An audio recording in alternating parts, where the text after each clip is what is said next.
Dengar bak berita, tak baca bak koran, macam kejadian kerap tiap-tiap masa. Ramai orang mengungsi selamat badan, bersiblah ancaman, takut ke senjata.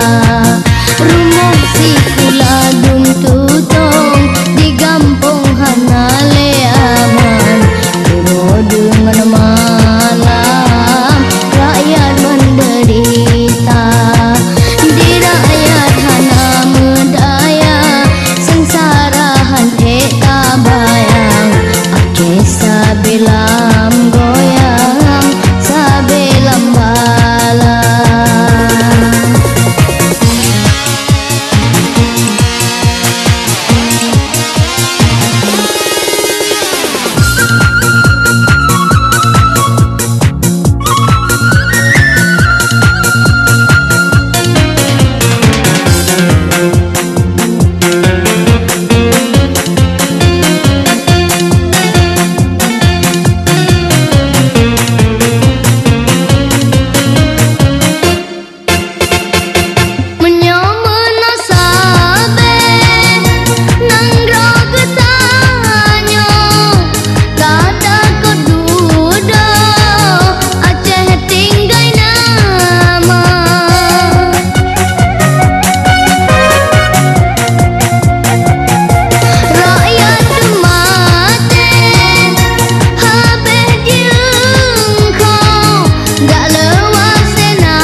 Sedangkan asa kan lesa puana, tak dengar bak berita, tak baca bak koran, macam kejadian kerap tiap-tiap masa.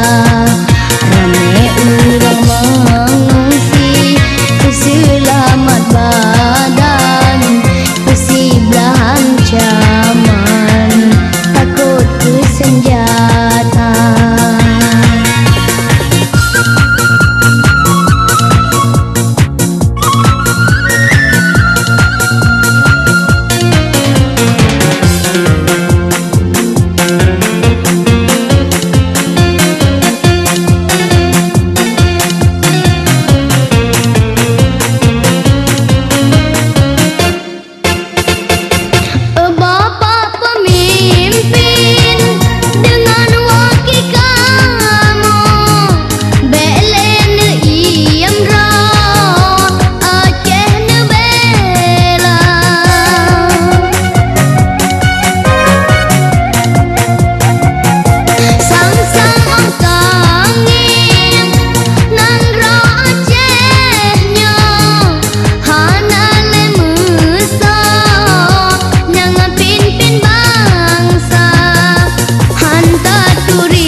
Bak berita, tak baca bak koran, macam kejadian kerap tiap-tiap masa.